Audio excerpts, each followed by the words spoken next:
Good morning. Good morning, sir. Before we begin our session, I just put a question to you. For example, it is an emergency that you have to go to Hyderabad. Okay, but today all the buses are they're in a strike. Okay, all the buses they're in a strike. So they're doing strike, bus drivers and all. So it is emergency that you have to go to Hyderabad. Okay, then how will you reach them? Will you stop by being here, or will you go to search that there will be another way to reach Hyderabad? Say loudly. Okay, you search for a new way to reach the Hyderabad. But will you stop being there itself? Today there are no buses, so it is not possible to go Hyderabad. Will you stop here itself? No. Okay, so as we are discussing in today's poem also, the main agenda of today's poem is that we should never stop our life chasing. Okay, we should never stop our life race with any worldly attractions. Any worldly attractions. Okay, so the poem that we're going to discuss today is Stopping by the Woods, written by the poet called Robert Frost. Okay, Stopping by the Woods, written by Robert Frost. Okay, so as I have mentioned here, wishes versus duties. Wishes versus duties. So sometimes, as we are in a race of our life responsibilities, in our ways, we may get struck of any attractions. Okay, something will come in your mind, then you may stop there. Your desires, your wishes, you feel to stop there itself, and until and unless you realize your life rules, duties, okay, and all that your dreams which you have planned for your life, until and unless you remember them, you cannot move forward. Okay. So from this poem, what Robert Frost is willing to say us is, don't stop for any attractions. Don't stop your life for any attractions. Okay, so before we get into the direct poem, let's know about the poet Robert Frost. Actually, he is an American poet, and all of his poems deal with the nature. He connects the nature with the human life. Or whatever he writes, it's like something very natural. Okay, it relates to our life. He never writes anything that is like just by imagination. No. He connects the nature with the life. Okay, he is from America. He was born on 1874. Okay, so next, in this poem, we have two elements. We have two elements. One is the allure of nature. So, what is the meaning of allure? So, the meaning of allure is the temptations. Okay, the attraction. So, the attraction of nature, one side. Another side, the thought of duty and obligations, your responsibilities. Okay, so one side, attractions and temptations. Other side, your responsibilities and duties. Okay, so what these two elements are telling to us in this poem, there is the woods temptation. The poet stops in somewhere and he attracts towards that. Okay, and meanwhile, he remembers that his duties. He remembers his duties. Okay, these are the main two elements that we are going to come across in this poem. Okay, next.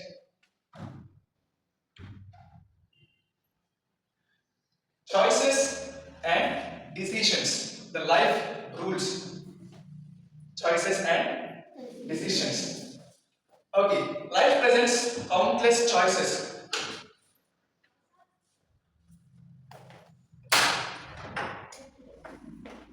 Enama? Aima? Endi? Radu, మనకి చూస్తాను.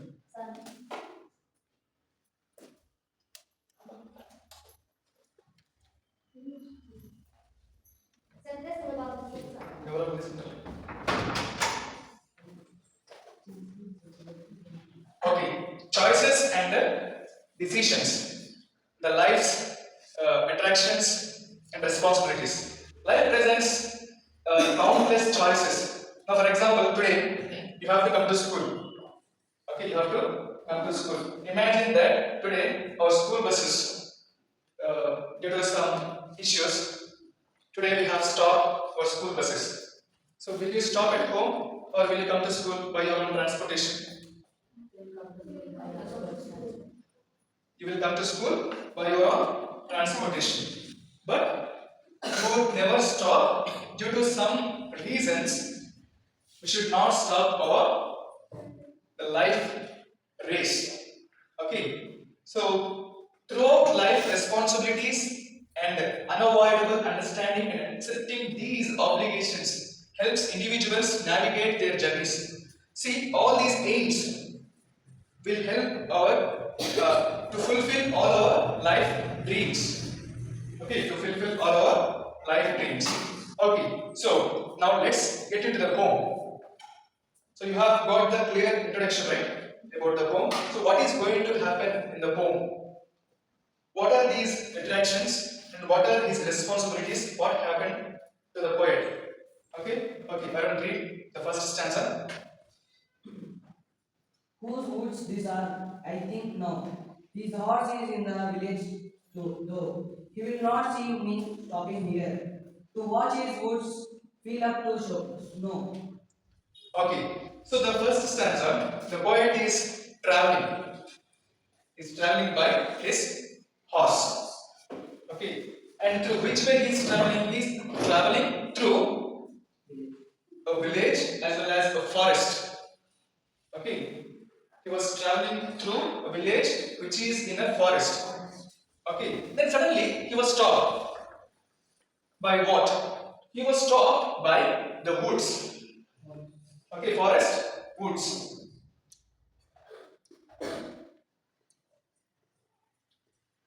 So suddenly he was stopped by the woods.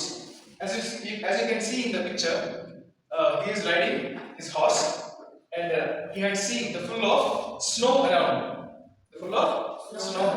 And he stopped there, and he is remembering that these woods are kept by someone. So I think I might be knowing that person, but he is not here. Okay, but he is not here. But I think I may know this person who had kept these woods. Okay, and those woods are covered with what? Covered with the snow. Okay, then he is thinking that the person is not here. Okay, let me stay here. Let me take rest. Let me be here for some time. In the first stanza, the poet is speaking about his traveling, and he was traveling by a horse, and he was stopped by the woods, and he thought that somebody whom I know who had kept these woods in my way, and these woods are attracting me. The nature is attracting me to stay here and to rest. Okay, and this nature is not allowing me to go forward. It is attracting me. I am feeling so happy by looking at these woods. Okay, I will read the second stanza. My little horse must think curious to stop without a farmhouse near between the wood and forest land. The darkest evening of the year. Okay, so in the second stanza, the poet is speaking about his horse. Okay, in the first stanza, he was speaking about the woods. In the second stanza, he is speaking about horse. Okay, horse got one strange question, and it gave to a bell sound. By shaking its head. Okay, so it has distracted his mind. Who has distracted? Horse. Okay, horse is reminding that no, this is not the place to rest. You have a long way to go. You have responsibilities. You have to take care of your family. Your children are waiting, and you have some duties. You have work to fulfill. Okay, so this is not your place to take rest. So who is giving this indication? Horse. There is one particular word, queer, a strange question. Okay, the horse god, and it is giving an indication to the poet that this is not the place for you to rest. Okay, next. Could we read the third stanza? He gives his honest belt a shake to ask if there is some mistake. The only other sounds the sweep of ice, easy wind and downy flame. Yeah, very good. So, first stanza about goods, second stanza about horse, third stanza exactly he is saying about the sounds and the bell. Okay, sounds and bell.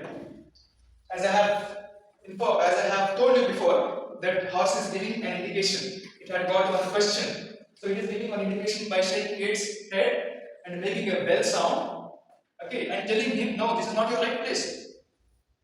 You have to travel a long way. You have to travel a long way. You have to go forward. This is not the place for you. You're not in a right direction. Who is reminding? Actually, the horse is here. The horse is here. It is a reminder of responsibilities. A reminder of responsibilities. Now, read the fourth stanza. The woods are lovely, dark and deep, but I have promised to keep, and miles to go before I sleep, and miles to go before I sleep. See, the last two lines are very interesting. He is saying that these woods are very interesting for me. They look so pretty, they look so beautiful. They attract me so much. Okay, they attract me so much. They're like almost near to my heart. The nature is asking me to stay here and to rest. But in the last two lines, what he is saying, repeat the last two lines. And miles to go before I sleep, and miles to go before I sleep. And miles to go before I sleep, and miles to go before I sleep.